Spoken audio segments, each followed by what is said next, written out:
Se produce la expulsión de una mezcla de 25 centímetros cúbicos de aire y 50 centímetros cúbicos de hidrógeno.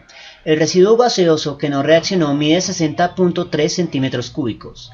¿Cuál es el porcentaje de oxígeno en este aire?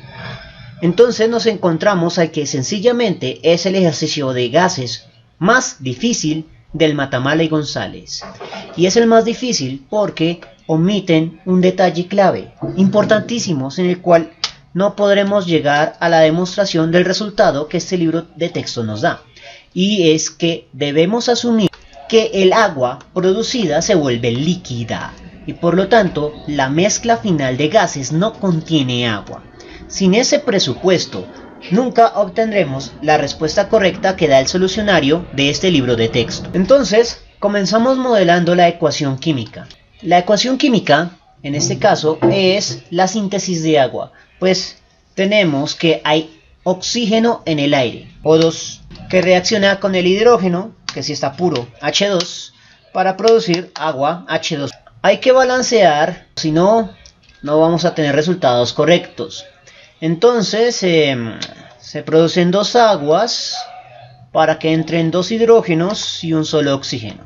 Ya tenemos esto balanceado, así que vamos a comenzar a modelar la situación. Y esto es lo que se denomina como estequiometría de residuos, que es lo más complicado con lo cual usted se puede encontrar. Lo primero que vamos a tener en cuenta es que lo que se está mezclando con el hidrógeno no es oxígeno, sino aire. Si examinamos esto por la ley de volúmenes de combinación de Gay-Lussac, nos encontramos que el hidrógeno tendría dos volúmenes de combinación y el oxígeno un volumen de combinación. Eso significa que se necesita la mitad de oxígeno para reaccionar con todo el hidrógeno. Si esto fuera oxígeno en lugar de aire, entonces ya tendríamos la mezcla estequiométrica lista. Pero eso no es cierto, pues aire y oxígeno no son sinónimos. Y allí es donde radica la dificultad de este problema. Dicho esto, vamos a representar esa diferencia y relación entre oxígeno y aire de varias maneras.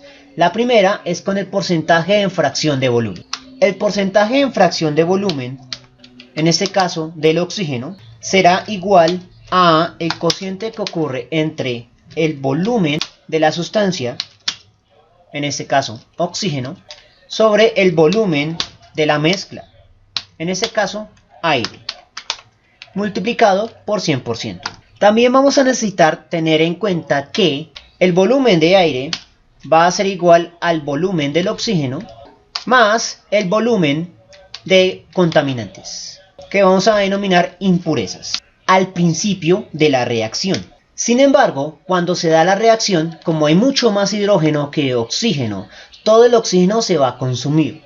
Por lo tanto, el volumen de aire al final de la reacción va a tener todo su oxígeno consumido y por lo tanto va a ser igual al volumen de las impurezas.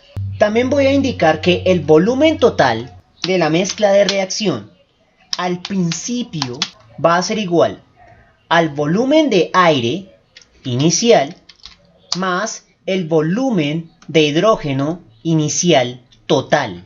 Pues no todo el volumen de hidrógeno va a reaccionar y al finalizar va a quedar cierto residuo de hidrógeno que no reaccionó. El volumen total final va a ser igual al volumen de hidrógeno al finalizar la reacción, más el volumen de aire o volumen de impurezas presente. Pero aquí es donde está la clave, asumimos que no hay agua en ese volumen total final.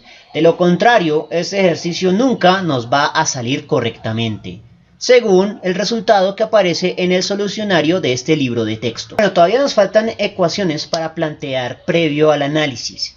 Y son las ecuaciones de reacción según la ley de volúmenes de combinación de Gay-Lussac.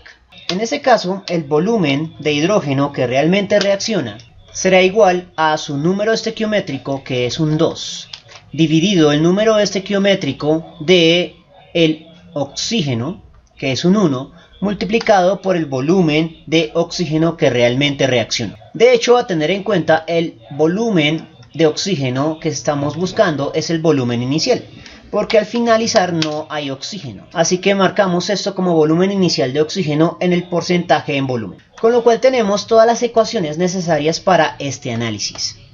Lo que vamos a hacer es tratar de omitir o ignorar las impurezas mediante una resta. Voy a restar el volumen total inicial menos el volumen total final. Entonces este menos se vuelve factor común de estos dos volúmenes, así que resolvemos. El volumen de aire inicial lo reemplazamos por lo que vale en términos del volumen de oxígeno inicial y el volumen de impurezas.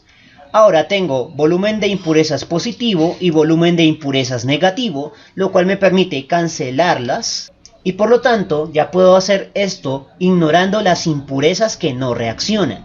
Y esa es la parte clave de este problema. Borro las ecuaciones que ya no necesito y continúo. Ahora lo que voy a hacer es que la resta entre el volumen inicial total de hidrógeno menos el volumen residual de hidrógeno va a ser igual al volumen de hidrógeno inicial que realmente reaccionó. Y finalmente puedo reemplazar el volumen del hidrógeno por lo que vale en términos del volumen del oxígeno. Como los términos son semejantes, los puedo sumar.